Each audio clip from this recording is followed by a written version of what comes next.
any parts after we wrap that you don't want on, we can figure out how to edit that out and so on and so forth. But I super appreciate our gathering tonight. So just to give a little bit of an intro, and then I'm going to turn it over to Reverend Peter. My whole life, I was born in 1986. My whole life, in lots of profound ways, I think, was deeply affected by rising Christian nationalism. That's the only church context I remember, right? Christian nationalism has been with us from as far back as Constantine. Unfortunately, in our Lutheran heritage, we've seen the worst of it, right, in Nazi Germany, right? But in an American context, the rise of the resurrection of a lot of, it wasn't the first time it showed up in American history, but the growing Christian nationalism, in my mind, and not my mind, and it's been well shown, in response to the civil rights, the winds of the civil rights era. That was, and at least the loudest form of Christianity I've known my whole life. And I think it's if you look at different research, it's probably the top or second most reason that a lot of churches are struggling right now, right? Is that churches that have been a source of love and care and community for so many people for so long, not that they've always been great on every single issue, but right, most of the folks that just don't want to deal with all the Christian nationalist crap just aren't going to churches anymore, right? And so it's a pretty important topic to sort of wrap around, and wrap our heads around. And it's something that I had been experiencing my whole life. I remember being a high school student and saying I loved, randomly talking to people and saying I loved church and so on and so forth. I mean, it was a space of support for me when I was dealing with a lot of mental health stuff as a teenager, right? I loved talking about church at like school and stuff. And I can remember the first time that when I was talking about church at school, and one of my friends who was gay was like, "Oh, does that mean you hate me?"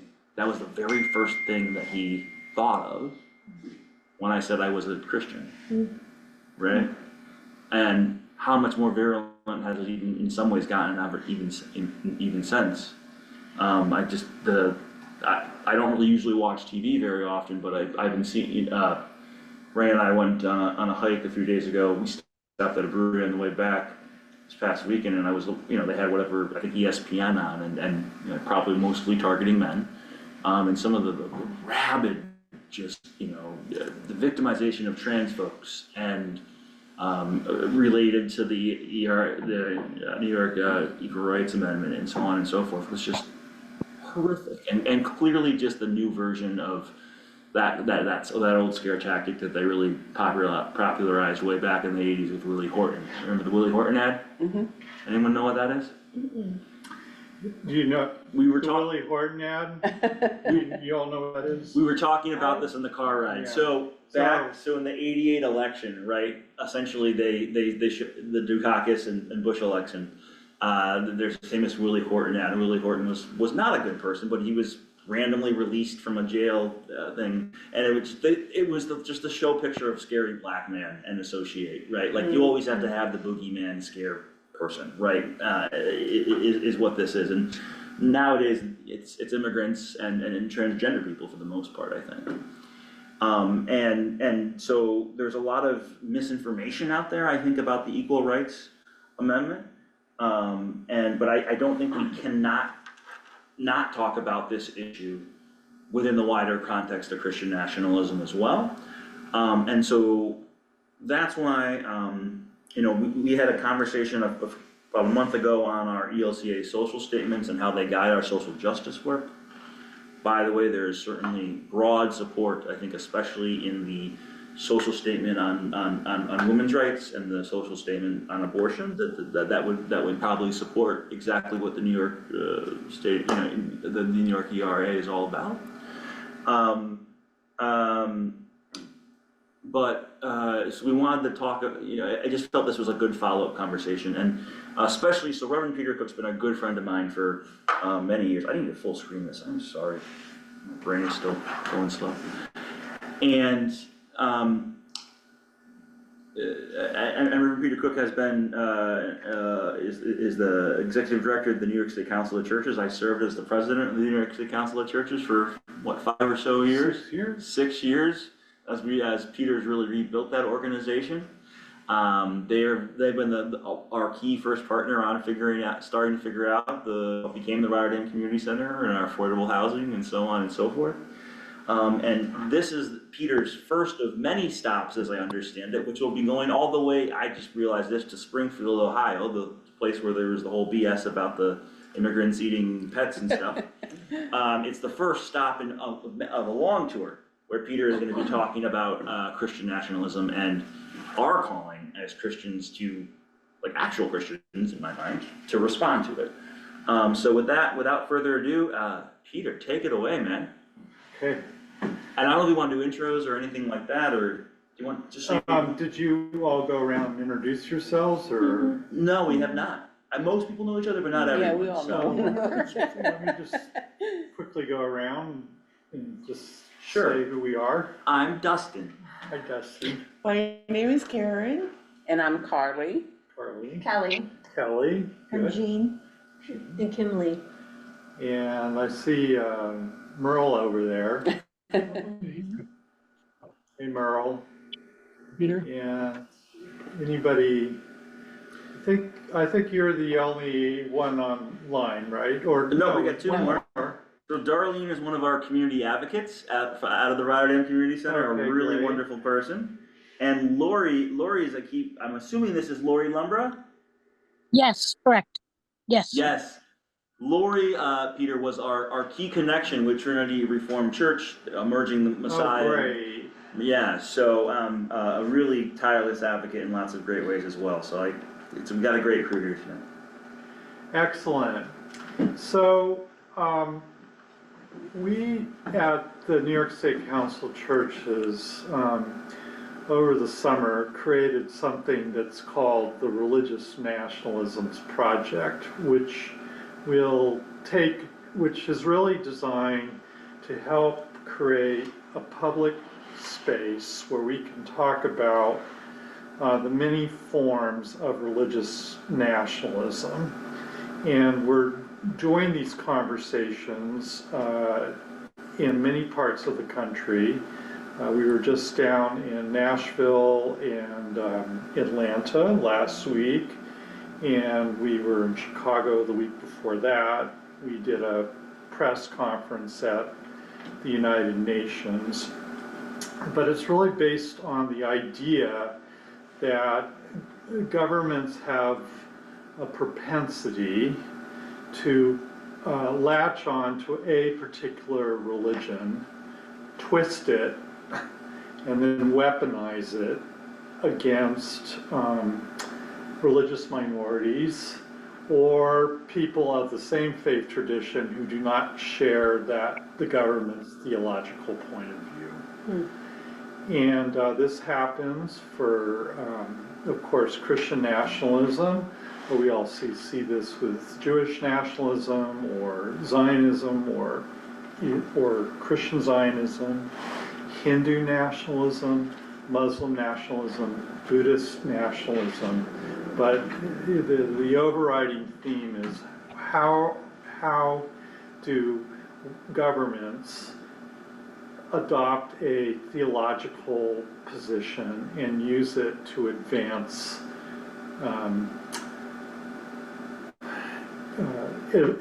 their agenda, which has more to do with power and cultural preservation than it does with actually living into the religion itself, and actually use religion as kind of a veneer, if you will, a way to advance their point of view by using overtly religious language. So in that context, in the next 10 days, we are going to focus on one particular form of nationalism, which is Christian nationalism. That is going to take us from here to Batavia, New York, where they had a whole show, Christian nationalist show that came there two years ago to really assert a Christian nationalist agenda. It had people like Michael Flynn and Mike Lindell, the My Pillow guy, and, all these folks who really were welcomed into a Christian church in Batavia. We're going to go and meet with the Presbyterian Church, which had a counter protest against that group a couple years ago. We're going to go to Buffalo, New York, where they're dealing with a whole bunch of other white nationalist kinds of problems, including the fact that the top shooter came from the Southern Tier, using spouting replacement theory, which is the idea that you replace the immigrants, people of color are a threat to the white power structure. And so we're going to kind of explore that. We're going to Springfield, Ohio. We're going to do a seminar in Cincinnati, Ohio at a Methodist church. We're going to hear Jim Wallace, who wrote The False White Gospel, in Columbus, Ohio. And then we end up in Binghamton, New York, which is not far from where the top shooter lived, which is dealing with a whole other set of white nationalist problems down in the Southern Tier. So within that context, it got me to reflect a little bit on my own history around Christian nationalism, and I'm offering this in a historical frame. I've served as senior minister at the Plymouth Church in Framingham, Massachusetts, which was founded in 1701, which was 76 years before the American Revolution. And the thing that you need to understand about the church at that time was that the town could not be formed until there was a church, and the pastor's salary was paid with your taxes. And if you owned the covenant of that town church, you are in God's good graces. But if you were Baptist, or if you were Quaker, or if you were suspected of being a witch, or any other kind of religion, you were either persecuted, burned at the stake, sent off to places like Rhode Island, or if you did want to stick around, you could try to start a church, but you would get no tax money. So in 1740, the Baptists said, we've had enough, we're sick of it, we don't care about the tax money. We're going to, under the First Great Awakening, we're going to start our own church. So they broke off from the mother church, but they really struggled to make it. And it really wasn't until 1820 that we saw really the strong assertion of the separation of church and state, which basically said, you know what, churches are on their own. They don't get preference by state tax money or federal tax money. They all are equal in that sense. And with that comes a certain freedom to be able to live out one's faith without fear or favor. Now, I bring up this story because in the current context, we have a lot of American Baptists, or a lot of Baptists who were persecuted by the state church, who are now trying to basically reassert a government, basically to have the government adopt their Christian point of view and have that be the favored religion over all others, which I find is really ironic. The Roman Catholic Church, which was not at all loved by the state church at all, is also sometimes really interested in that, kind of approach. And it's interesting to me that with this amendment, this Proposition 1, we see some of these old themes of asserting a very hierarchical kind of Christian theology, which suggests that you want to have the state be an agent of your particular kind of Christian point of view, and that particular view is very hierarchical in its nature in terms of putting men at the top, and to maintain the social order and what they would say is the way the Bible constructed the family, that there's a lot of emphasis on controlling what women do with their bodies. There's a high intolerance for people who are gay or lesbian or transgender. And layered into that are some very heavy doses of racism, where it can be very anti-immigrant and very racist to hold people in their proper social location under this sort of theological scheme. The Equal Rights Amendment is in direct contradiction with that particular theological vision, which is based on the principle that all of us are equally created in the image of God, and we need to be treated equally, and that the government has no right to impose one particular religious version of Christianity on the rest of the population, but to really allow for freedom of expression, including saying obnoxious things which you might not agree with. We want to protect that freedom, but that it can't be institutionalized by the government.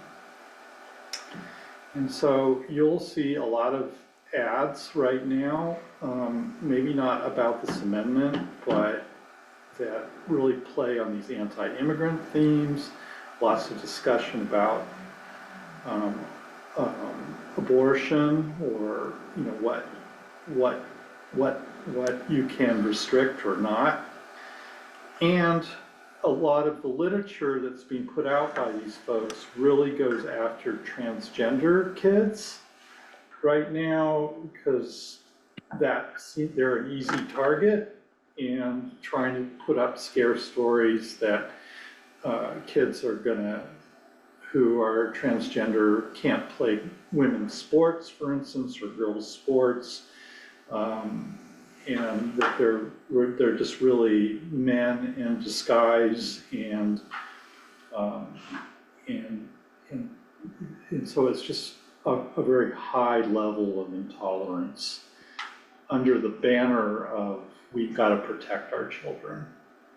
And my last example would be that I got a call from a bishop down in Brooklyn from the Church of God in Christ, who unctuously asked me whether the New York State Council churches would sign on to their Protect Our Kids campaign and to oppose the Equal Rights Amendment. And my answer to him was no. And I said that within our communions we have some diversity of opinion, but we're all pretty clear about the Christian principle that we're all created in the image of God and we need to be treated equally. So no, we won't be supporting this. And so then he sent me some more literature, and then I started to pay more attention. I see the New York Catholic Conference has come out against Proposition 1, which I thought was interesting. So it really feels sometimes like the only Christian voice out there in public conversation right now is the one that is very Christian nationalist in its perspective and is opposing Proposition 1. I think one thing that I want to offer, and I know we've talked about this in some of our adult ed things as well. Thomas Friedman writes a lot on a lot of the Israel-Palestine stuff. And I think he does a really good job of drawing the distinction between. There is certainly extreme Jewish nationalism and Zionism, and I don't think that they're inherently the same thing. And I think I want to be really clear on that, certainly from my perspective as well. Yeah, so I appreciate that introduction. Peter, I wonder, let's have this as a conversation, open conversation. I appreciate, Darlene's put some really good comments in the chat, but are you seeing some of these ads? Are you hearing some of this in the wider community? Like, what have been, I certainly, I have been more on the Facebook groups over the last year than I used to be with everything going on, but what have you been hearing in the community about Proposition 1 or Christian nationalism, or what questions do y'all have, and then we can talk about some more specifics. But I can't Were you talking to me or? say, I'm sorry. everybody. Karen and then Darlene. Yeah. I think that I would be operating out of ignorance. I'm not of a medical background. I was an accountant. Mm-hmm. So, I know how I'm voting. Mm-hmm. I'm voting for this thing. And I think over the long run, things are gonna start to be determined by the courts. Because just because something's in place doesn't mean that the government is gonna follow those rules. I've seen it firsthand. It'll be there. There will be lawsuits. So, it's a good start. It is bonkers to me. Yeah, I agree, Karen. It is pretty bonkers to me that more on the federal level, but the idea that there actually is nothing about equality amongst genders or any of this, right, in our Constitution whatsoever. Right. Mostly because Christian nationalists pushed back against the ERA in the 70s. I wasn't around then, but I've heard about it. Phyllis Schlafly, ever heard of her? Yeah. And which really was the rise of this modern virulent Christian nationalist movement, was pushing against the ERA in the 70s, right? And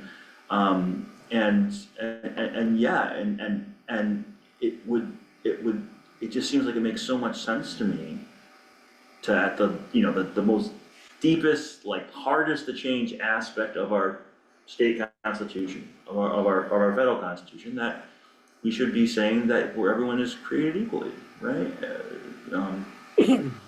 But yeah, how that's interpreted will absolutely be be played out in the courts. I also think that it goes hand in hand of how affirmative action has failed us. Mm-hmm. I don't think it's as strong as you might think it would be. Darlene has some initial thoughts and some initial questions. Yeah, and from what I'm seeing, this election is a total nightmare, It just goes to prove who is trying to get in power. You can't trust anybody anymore. Nobody has ethics or morals in government. There's There's a few, but not any. But you know, the commercials are disgusting, and I do a lot of political advocacy and looking it up, and they're coming out false. And then you have one guy showing abortion pictures that the news channel had to show on the political ad, which was totally disgusting and inappropriate, but they had to do it because of the law. But I haven't seen anything community, but all you had to do was go to the meetings when the immigrants came into Rotterdam, and you'll see it right there. That's a perfect example of our community, and what's going on is when the immigrants came in through no fault of their own, you know, that was, you know, everything was, oh, they're going to do this and they're going to do that. And, you know, it was ridiculous. We got a lot of small minds in this town. We got to do some changing, because it's nothing but hate. You don't need to hate each other. Get along with each other, and the town will be a lot better off. Put it that way. But there is too much hate. Too much, you know, the government is full of people that should never been there in the first place, and it's got to change. We can't go on like this. That's for sure. Yeah, and as just an aside to that, Darlene, you know, Messiah Lutheran Church, Heather and I, our parish administrators, like the best Sunday school teacher and great with little kids in general. We helped, along with Congregation Gates of Heaven, actually. We provided babysitters for the kids that were immigrants here, while their parents did a Know Your Rights seminar. And the scary thing that I experienced that day from our neighbors was one little kid wanting to learn how to play the piano. So, yeah. Any other initial comments before we dive a little bit deeper with Peter? Are you? Yeah, Merle, you raised your hand? Yeah, I wonder if there's a comparable movement as there was back in the earlier time in opposition to the ERA among women. You know, Phyllis Schlafly was very effective in terms of preventing that from being perceived as a pro-woman issue. And I wonder if there's an equal or comparable movement now among the right wing to say this is anti-feminist kind of way. Yeah.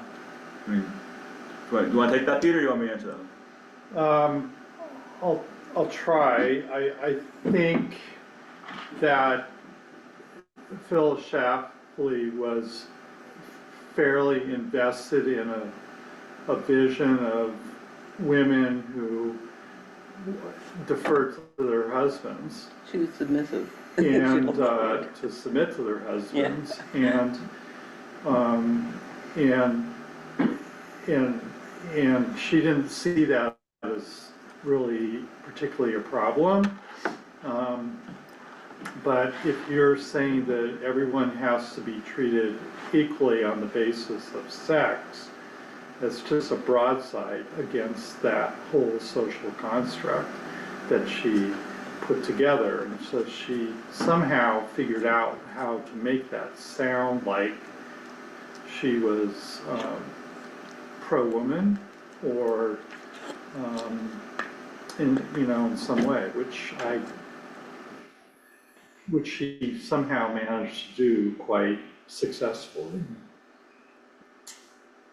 But Dustin? Yeah, I mean, I would say it's actually the same exact playbook, Merle, just kind of more modern terms. I mean, right, like one of the main completely inaccurate things that is being put out there as an argument against Proposition 1 is that, once again, it's this idea of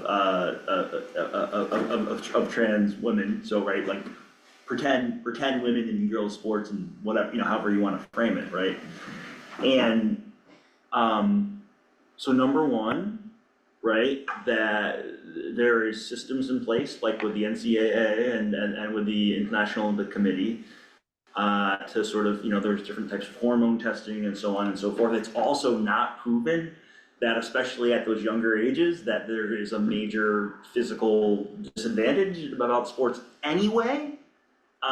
There is conversation about whether or not it makes sense to have a similar sort of regimen of testing and a system set up statewide. Right now, it's local school boards. Hello, Michael. Sorry to disturb you, but I got stuff for the two different parties that we're doing. Well, wonderful, and if you wanna talk about equal rights, you're welcome to join us. And so, When you go, I wanna see you, okay? and so, you know, right, this is, it's a similar argument, oh, the equal rights amendment is gonna hurt girls, right? And I think in the, which is also bonkers, because it also has protections around people, gender is meant to, you know, it's not, it's meant to be people of all genders have equal rights, and so you would, as a girl, have rights to equal access to school sports, right? Oh my gosh. And I think the other thing I want to say more broadly within the Christian nationalist movement, there is this massive rise of trad wife YouTubers and stuff like that. I don't know if any of you have seen this. Yeah. Yeah, it's like you've seen it? Oh, yeah. Yeah. I often joke that I'm a trad wife, right? I work from home a little bit and sort of go to meetings all day, you know, but anyway. So that's my joke with Ray. But yeah, no, these like young adult people my age, like YouTubers, like, you know, modeling how to cook and make the hound perfect for their husband and clean. It's like a growing Oh, I thing. think I have seen something. Yeah, it is. I don't get it, but. No, my Dustin? personal view is, yes. Those people don't know how to cook. That's not cooking. That's just throwing everything down. But you gotta remember back when the civil rights movement for women started, women could not have checking accounts. They could not have credit cards. They could not sign loans. They could not own things. Then that's where it came from. And a lot of the pushback with the women's sports is because they fought so long for, what is it called? Something 9, where they finally got Yep. their rights, and then, you know, then something else is coming along, which is taking away from some of these women that have competed for years and years, and then all of a sudden this other group's coming in, and they're not even getting their chance to do what they've worked so hard for so many years to do. So, you know, a lot of it comes from that. Yeah, and that's a legitimate fear, right? And it's just not what this amendment. I mean, as you said, Karen, in theory, in the end, you know, courts could make all sorts of wild decisions, right? But that's not the point of this, right? And and there are systems in place on the, like, once again, in more of these national kind of, you know, NCAA, International Olympic Committee, systems in place to sort of sort out the question of transgender people in sports. And also, once again, let me always reiterate, there is a lot of kind of studies that are just starting about whether or not there's truly an advantage or not. I don't know. I know Ray can do more push-ups than me. That I do know, right? So, that's maybe an ongoing question. But once again, what the Equal Rights Amendment is saying is would be in my mind affirming the right of a girl to access the sports as you quickly generally have said, you know, was fought for so long. So yeah. Any other kind of just initial comments, and then maybe we can get into some more specifics. I just want to say one thing. You got to remember our court system. They are, right now, they're so political. They're not in there. They're in there for who put them in there. They're not in there for the Constitution. And there is some of them that need to go. You can tell they're not ethical. They're not moral. They're being investigated for all kinds of charges, but yet they're making the decisions they should not be making because they are not ethical and they are not being independent. You know, the blindfolded justice has come off because who put them into the courts. The fact that I remember being so shocked, I think in the last year, the Supreme Court tried to have a code of ethics for like the first time, that they never did before. Yeah. Well, they sure as heck need them. They need one of those real bad, but, We're talking federal. you know, yeah, Supreme Court, Yeah. it's just, I guess, does anyone for those of y'all that remember this, was this ERA thing like back in the 70s? Like, was it a major fight? Do y'all remember much about, like, if anything? I don't know. Does anyone have a share? I remember it as a very big fight.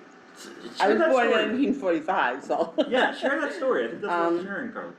I remember conversations having to do with Miss Shafley and her integration of religion into that fight. I mean, she really stood very firm on the fact that she believed that God created man and woman equal, and her truth of that was found in the Bible. And she harped on that over and over again. At least that's what we talked about a lot. So she said they were equal, She said they were equal according to God's law in the Bible, yes. but She- not in terms of human society. Right. Well, in terms of human society, it was God's law that we all should abide by, so. I think you see sometimes in the, you know, in these circles, this argument that, yeah, we're equal, but like have different roles or something like that. I've heard. Yeah, Merle, you were saying something?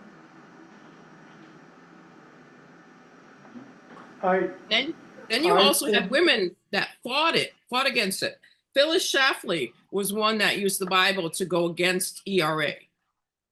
They did not want it. She was the religious, and Right. she was kind of a powerful woman, and they were fighting against not having the ERA. So women were fighting the white male population that was basically running things, and then they were fighting these religious women that were, you know, everything is by the Bible, by somebody's interpretation of the Bible, not exactly what the Bible said.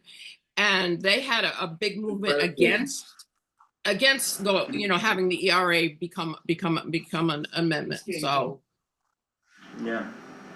Peter, you're. Yeah, I was gonna say, I think some of it was motivated by the fact that if women had more independence, say the right to have an abortion or access to birth control, or if they were able to work on their own, that this would lead to a deterioration of the nuclear family, and which was very scary, I think, to some, you know, to some people who maybe had this romanticized picture that the man goes to work and earns one income, and the woman stays at home and With her takes care of pearls the on. children with their pearls on. Like June, Yeah, right? like June Cooper. And if you have equal rights amendment where women might be able to break away from that family unit as it was constructed, that this was gonna harm the family, it's gonna harm children, and so there was a lot invested in maintaining that social order and kind of giving that biblical imprimatur onto, onto the nuclear family.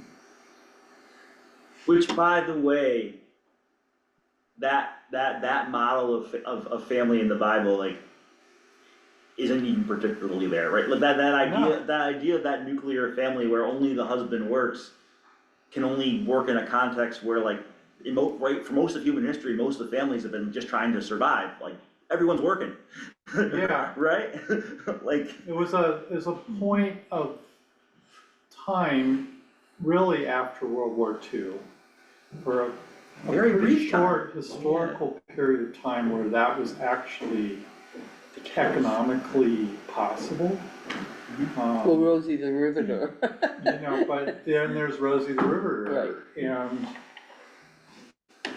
you know, even, you know, my grandmother, who was long since passed in the 20s, you know, I mean, there was just a whole assertion of women's power and so on, and the right to work, even in the 20s, you know, prior to the Great Depression. And then during the Great Depression, you couldn't, because nobody had any money, everybody had to work to, you know, to survive. So it was really a very rarefied picture, I think, of what the family should look like.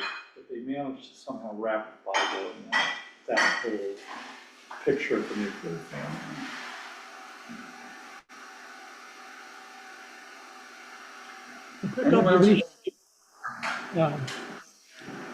I do remember that after World War II, that men were moved from positions so that men could have them. And that was the kind of post-World War II sort of reestablishing men in their right positions after the war. I have a question of Peter. Is the resistance to the Equal Rights Amendment on the part of the Catholic bishops primarily related to abortion? I think so, but I think they could easily play into the anti-trans stuff as well. And, I mean, they should be embracing it when it comes to Catholic social teaching with regards to immigrants, or the way people of color are treated. I mean, if you just look at plain social Catholic, Catholic social teaching, that, that would, it seemed, lead them to want to support the ERA if they're really true to those principles. But it is still embedded, even with all of that, a hierarchical Christian system, and it's heteronormative, and men are ordained and women are not, and it does have a pecking order in terms of the church. And so on some level, I think that this is threatening to them. Even though it supports pregnancy. Yeah, and I think in some ways, a lot of Roman Catholic dioceses in the United States, particularly in New York, but in other parts as well, are very conservative. They don't, much like France, Pope Francis, they work against him in a lot of ways, and they just tend to de-emphasize those other aspects of Catholic social teaching and give preference to the anti-abortion stuff and school vouchers. So it mystifies me a little bit. I don't think that they represent the wide range of views of Roman Catholics, either in New York or worldwide, but they're the ones with the power. And that's the problem. Is all of this that we're talking about, the people who are trying to call the shots are the people who are in positions of power, and they don't want to give that up. And they're afraid. They're afraid if immigrants are treated equally, if women are treated equally, if LGBTQ people are treated equally, then that means that their piece of the pie is going to be diminished. That's what it really comes down to. It's a fear of losing your power. And the one thing you have to remember about abortions is abortions have been going on for eons and eons, and some religions accept it and some don't. But the real reason Roe v. Wade was put into the Constitution because so many women were going backdoor abortion and dying. It was a woman's health issue, and that's why eventually passed to Roe v. Wade. And people forget about that. And some of these people in these towns that have gone are going back to that same thing. and there are women dying because of it. You know, it's no longer safe. It's, you know, they're afraid they're gonna get arrested. Doctor can't get arrested. But that was the thing with Roe v. Wade. It was women's lives that were at stake, and that's why it was passed. Right. And I think one aspect of this that we can, very, I think, loudly uncover and make sure people know, shout it from the rooftops. Look, I can theologically get where for you, for your own life, you know, you decided, well, abortion's not a right thing. That makes, I see how you get there. That makes a lot of sense to me. But also, and also, I guess, to give a little bit of credit to our Catholic friends, like, at least they've always been against abortion, right? Since it's become a kind of, you know, in the modern world. On the other hand, our more evangelical, conservative, Protestant friends, it's a complete bunch of bullshit, frankly, right? So it's well documented in that especially after civil rights movement, Brown versus Board of Education, for some reason, in the late 60s and early 70s, all these Christian academies start popping up in the South, right? And then in the mid 70s, and Bob Jones University is an example of this, the IRS is starting to try to take away these Christian academies' tax exempt status because unless they desegregate.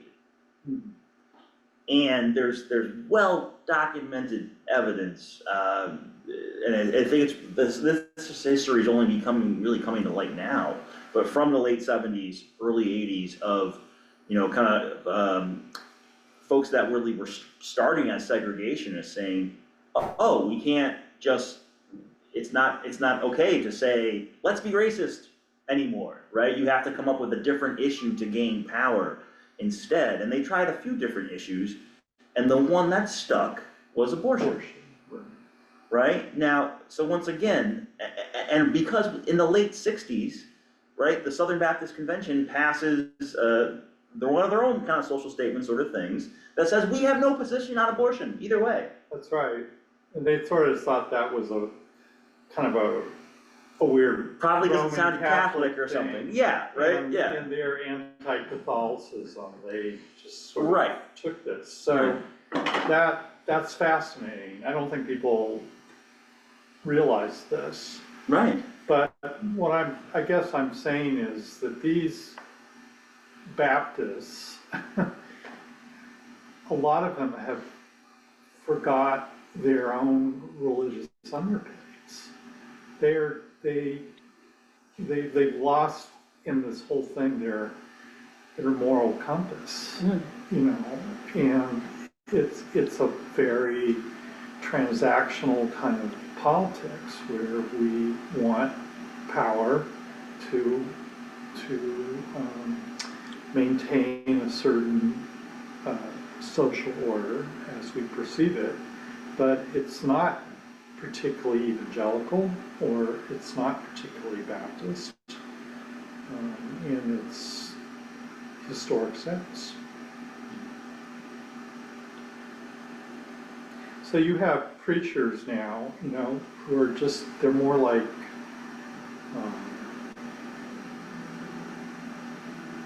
media personalities. They're kind of politicians that play to people's base instincts, but they wrap it up in a form of Christianity, but it's not a serious theological inquiry. One really interesting read on Christian nationalism, a book by a guy named Tim Alberta, who I think he reports Yeah. in Atlanta. Yeah, it's really worth reading. Yeah, well, I can't remember One Nation Under God? One Nation, the yeah. Power of the Glory. Right. Oh, that's the other one, yeah, Keep the Power and the Glory, Yeah. And let me see if I get this right. So one I can tell he's a pretty progressive guy, but his His father dad. is a conservative Christian pastor, but not a Christian nationalist conservative Christian pastor. That's right. And so one thing that is happening so much is that people are leaving, you know, more conservative versions of Christianity than messiahs, which is fine, religious freedom, right? Leaving these churches that are not Christian nationalist enough for and that's what a lot of this book is about, right? Is that you can't, as someone who wants to sort of preach love and save, being saved in Jesus from like a more conservative bent, you can't compete with a guy who's just like repeating Fox News diatribes every Right. Sunday, right? And so this is hurting not just everyone else, it is hurting other conservative Christians. That's right. And that, you really should read that book. Who's that author? Yeah, Tim Alberta. Alberta. I think they're, He's also a writer on the Atlantic. Yeah. Yeah, and My favorite magazine. what's completely fascinating about that book is how he's making this case within the context of evangelical Christian, to critique, to self-critique. It's not a liberal Christian critique. It's an internal critique of the system which he feels is just sort of collapsing on himself. And I mean, one of the opening examples in this book was that when his father died, and they're at the funeral. Oh, right, yeah, whoa. And he basically, even in the receiving line with his dead father behind him, getting chewed out by the people supposedly offering condolences for how he had veered from the true faith and he's getting hate mail, and I'm so disappointed in you and all this other stuff. How twisted that is. That was sort of like the opening image that he offered that sort of highlighted this place where the evangelical church had just completely lost its theological moorings. It was just a creature of the culture.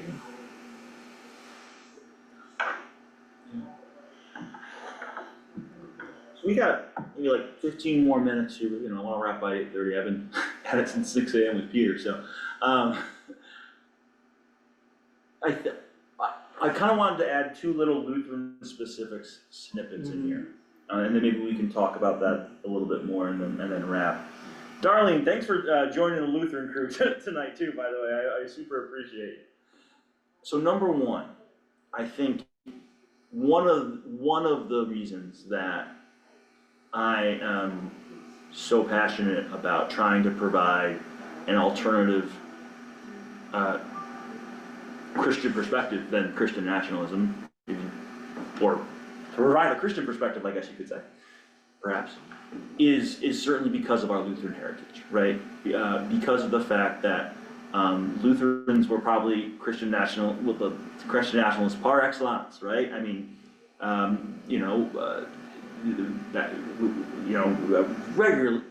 fairly regularly, like Hitler would, right, cite some of the worst things that Luther wrote, right? And the hardest and also best class I took in seminary was Church in the Holocaust. And the fact that the vast majority of Lutherans, which were about around 50% of Germans, went for it. We're all in because they saw Nazism as a way of pushing back against communism and godlessness and libertine values of the Weimar Republic and so on and so forth.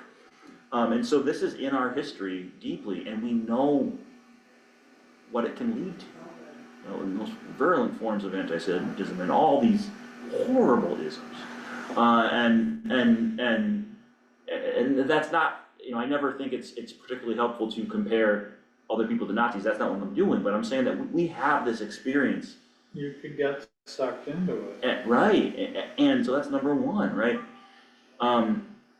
Number two, I wanted to say a little bit more about is this idea of,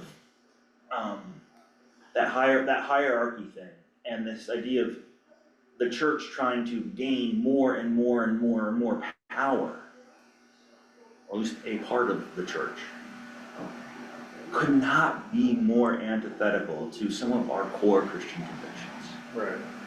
One of my, I just talked about some of the worst aspects of Luther.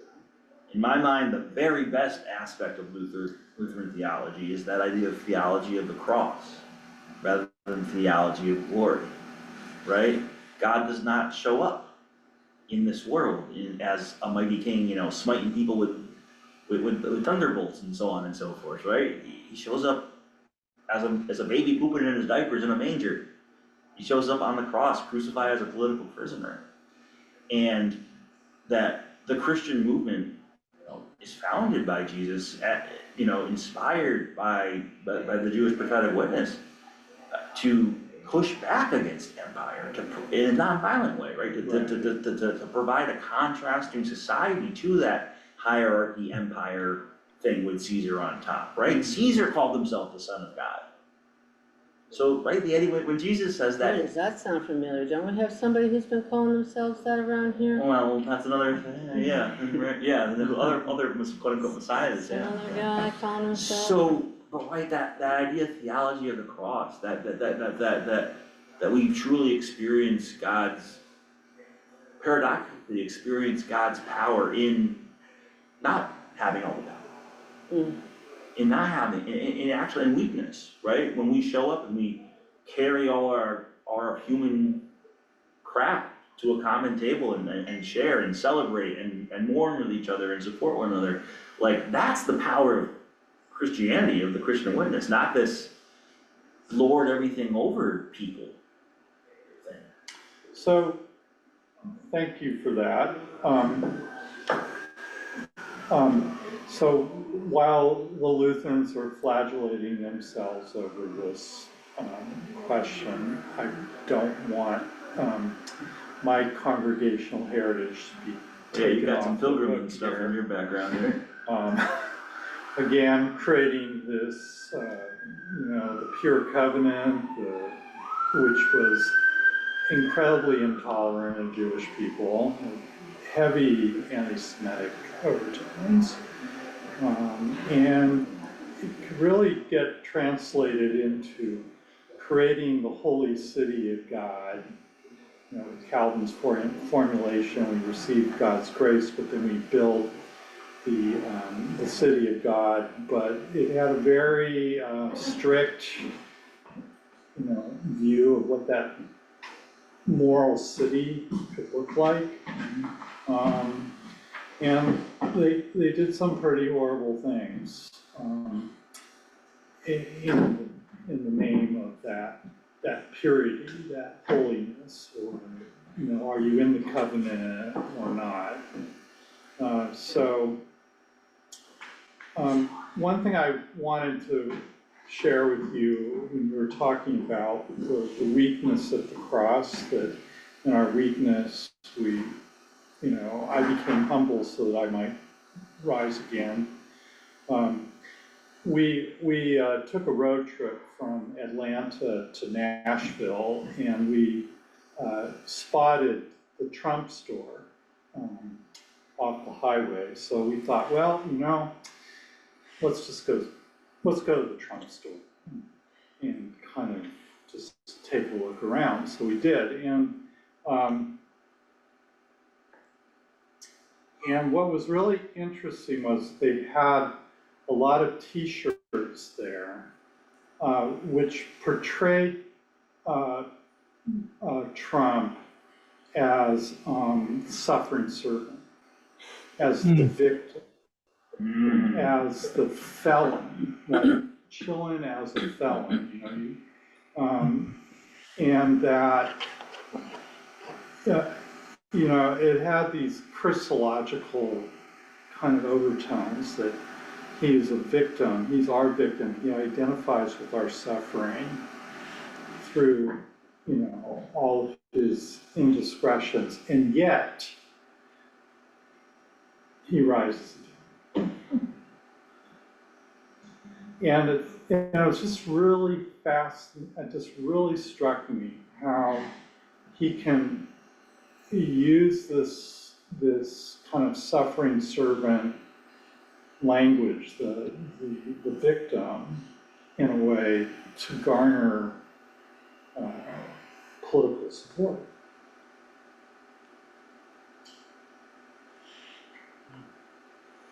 Any other? Well, I'm just wondering, Yeah. Two so, more questions. you know, we see, people are so greatly influenced by what we see on TV and the media. And if we're seeing commercials against the Equal Rights Amendment on TV, what is being done to respond to that through the media, on TV? Because that's what people are seeing, that's what they're looking at, that's where people get their news from, is what they see on that TV screen, and they think that's the truth. And if that's all they're seeing is non-truth, which that's what most of it is, how do we counterbalance that?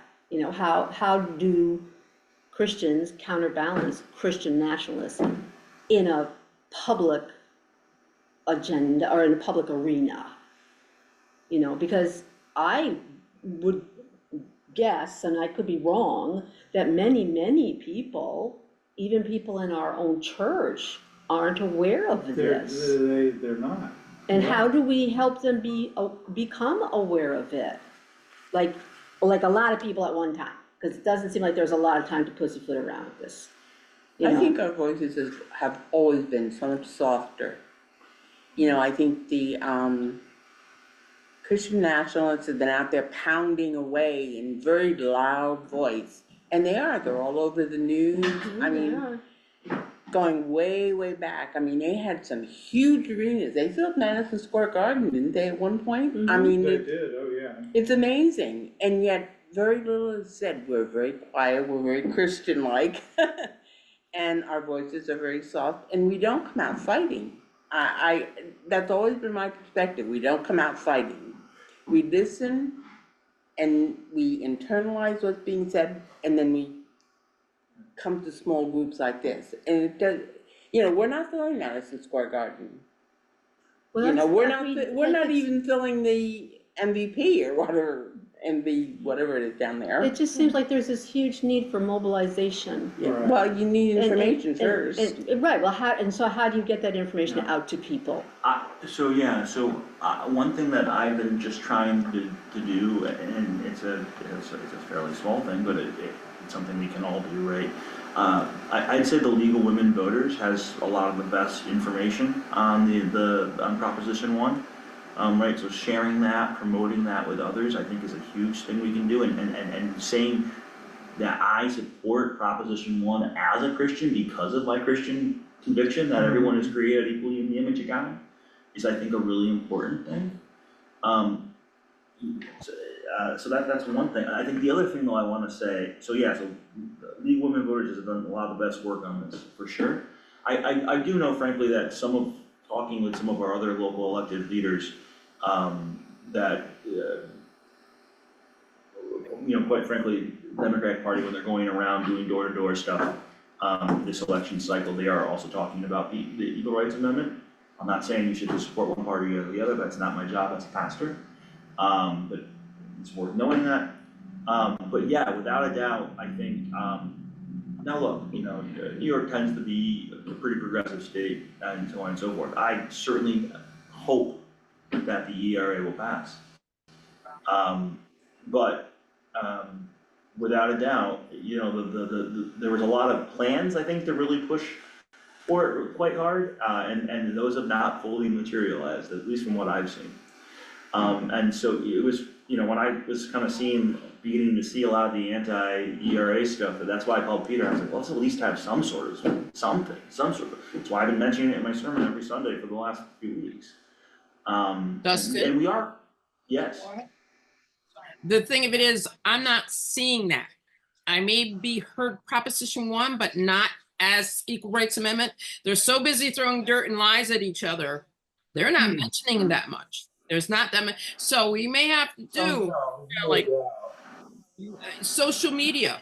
we may have to use social media more than the other media to reach people, because like I said, I pay attention a lot what's going on, and I do kind of listen.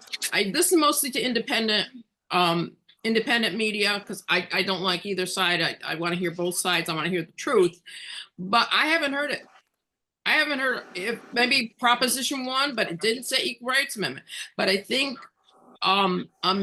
social media blitz might be our best way to get the point across, because you'll reach more people than you will on local news or whatever, because everybody's got their own, basic channels they watch and whatnot, and they won't hear it.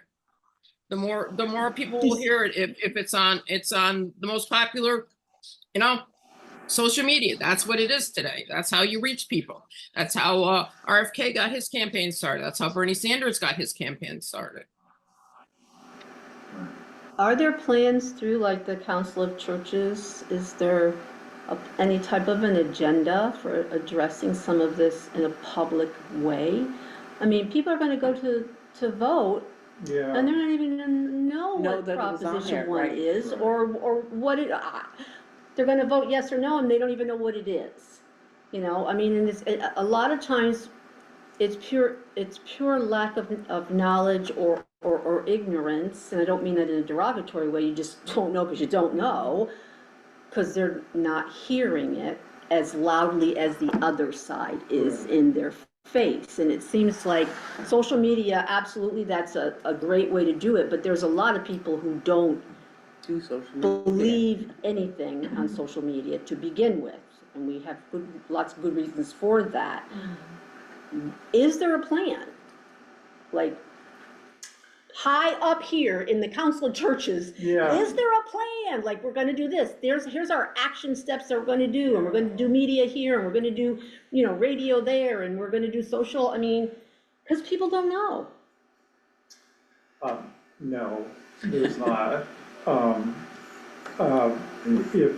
If there is a plan, it is, we just decided that we were going to try to amplify this Christian nationalism conversation and bring it up in settings like this. We're going to bring it up in Batavia, we're going to bring it up in Buffalo, we're going to bring it up in Binghamton, and try to get media and report outs about those events and have these recordings made available. But our capacity, I guess, to be able to do more than that at this point is not there.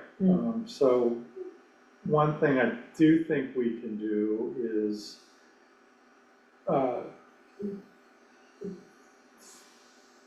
contact people who are coalescing around this and seeing if we can layer a Christian voice into that work.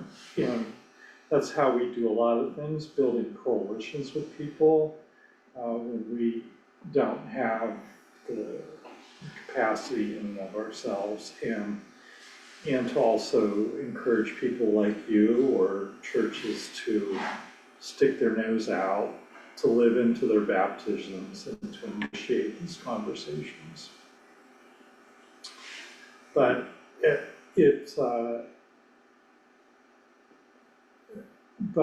right now we just, sometimes we can rely on the help of other kind of media outlets to work on these things, but we don't have that right now in this particular case.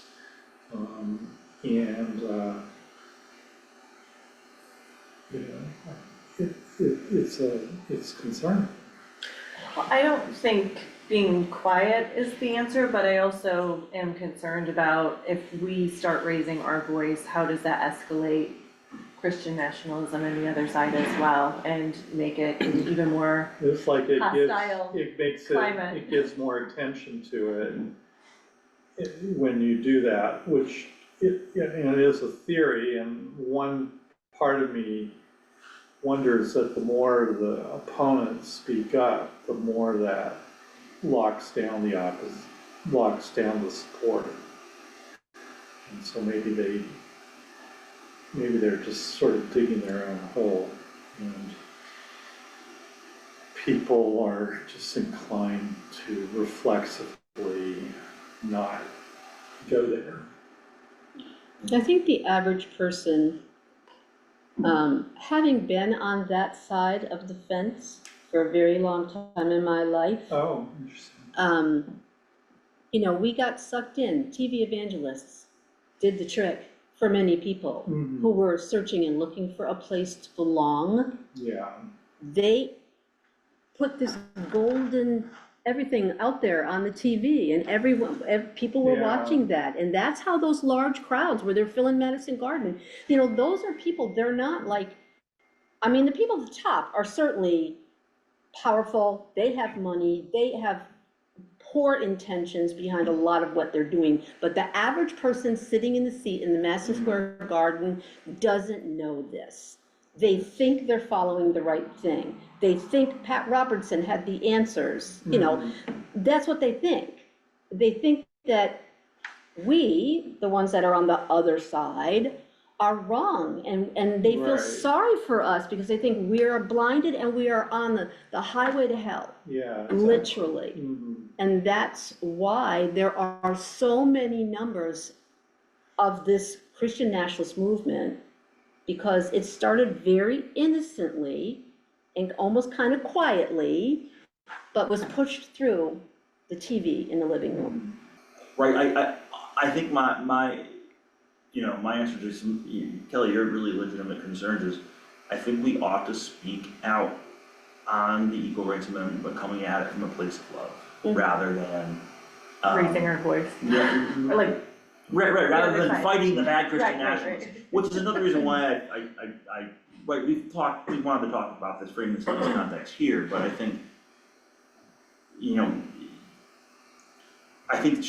being positive, showing a different view of Christianity, of Christianity that is about love, that is about serving from a place of weakness, like, and why that, you could be someone that is personally for in your own life against abortion. There's a lot of members of our congregation that are that way, but they also realize that that's not where everyone is. Like, you could say that, right? You could say, I have some views in my own life, but I think that protecting everyone's equal rights is important, right? Like, but yeah, coming at it from a place of love, rather than just more division and more fear, I think is the way to go. And I'll be writing like a letter to the editor on this, probably tomorrow. I don't know how much that matters. I've been a little disappointed that more faith communities have not gotten out ahead of this, but frankly, I think it's it's hard for a lot of faith communities right now. So the vast majority of faith communities took massive hits during COVID after already having a lot of difficulty for decades, and so I think for a lot of pastors, anything that's going to rock the boat a little bit is a scary thing to do, which is unfortunate, but Yeah, because the congregations are small, yeah. and then you see those mega churches. Right. And, Well, here's the thing: people are leaving them in droves too. yeah, well, I hope They so. really are. They're just leaving. Yeah, they're just leaving, they're not going Right, anywhere. they don't- Right. Well, that's the thing, right? Yeah. They don't have a bird up talking to them. Yeah. It's a big reason for one. Sell more tickets to this Friday. That's one thing you could do. Cause that's part of this, right? Is that we felt that bringing someone like Bobby Joe Valentine, who is an ex-evangelical, right? Who was kicked out of his conservative Baptist community when he came out, right? To tell that story as a public concert, like, and just to have a nice dinner and evening together in a very stressful time for everyone, like I don't know, that's a way of showing that there's an alternative view. It's not, we're not directly talk about the Equal Rights Amendment, but, right, like. What time should I show up to hear him speak? 8 o'clock, isn't it? Well, the concert's at 8, dinner's at 6:30. I'm at 80, Okay, then, I believe 8. 7:15, yeah, 7:15. and there will be gluten-free pasta. you can't make it. I know, but we are still having gluten-free pasta and vegetarian pasta. Vegetarian? Yeah. there'll be vegetarian meatballs, I need to go buy that for Jackie tomorrow. Yeah. Hey, So, they're very good to me. yeah, so, anyway, but yeah, push this out there, say you support this because of your Christian faith and because you believe I think that's the simplest sentence. Everyone is created in the image of God, and therefore that should be reflected in our lives. Well, this is, a short-term conversation about the ERA, I think the conversation about Christian nationalism is a much longer, bigger, broader one. And Maybe we should do a book study on one of the various books that you've discussed. we can definitely do that, and I mean, especially if I'm doing distance learning on a demon, on, part of my question, I think, and this, Kelly speaks to you and some of our other families, right, is like, how do we, provide an alternative view of Christianity in contrast, amidst the rising context of Christian nationalism, right? Like, how is it hard for Puck or Owen when they hear something in confirmation class and then their other friend at school who's much more from a Christian nationalist perspective says, oh, I heard the exact opposite thing, like, what do you do with that, right? Like, I mean, I just had that conversation without exaggerating just a couple days ago. wow, Yeah. yeah, And And what this was that? discussion has been wonderful to kind of help facilitate that. I mean, it wasn't exactly in the context of Christian nationalism, but what's the difference between, us and them, and this election, and what's going on with this election, and people at school talk about the election, and, it was hard for me not to put it in the context of religion, when we were discussing it, and, Christian nationalism, and, so yeah, it is certainly something that they're talking about at the middle school level, and boy, to be a fly in the wall for those conversations, Oh, wow. I don't know if I'd be amused or horrified, but, yeah. it is happening at a young age, Yeah, I mean, especially during election seasons, but Yeah. all the, I mean, and no matter who wins, right, like, this intense political thing's not going away tomorrow, Oh, gosh, right? no. You know, and It's so- No matter what happens. And so, yeah, how do we equip people of all ages, in age-appropriate ways to sort of see this alternative vision? I mean, there's a lot in that darn book, I know it's boring sometimes, but it's a lot in that book about, like, not hierarchy, that pyramid thing keeps showing up, right? Yeah. And that's important, so. Yeah, well, I think we're gonna wrap, I'm gonna hit the record off, bye, anyone watching this? Yeah, I just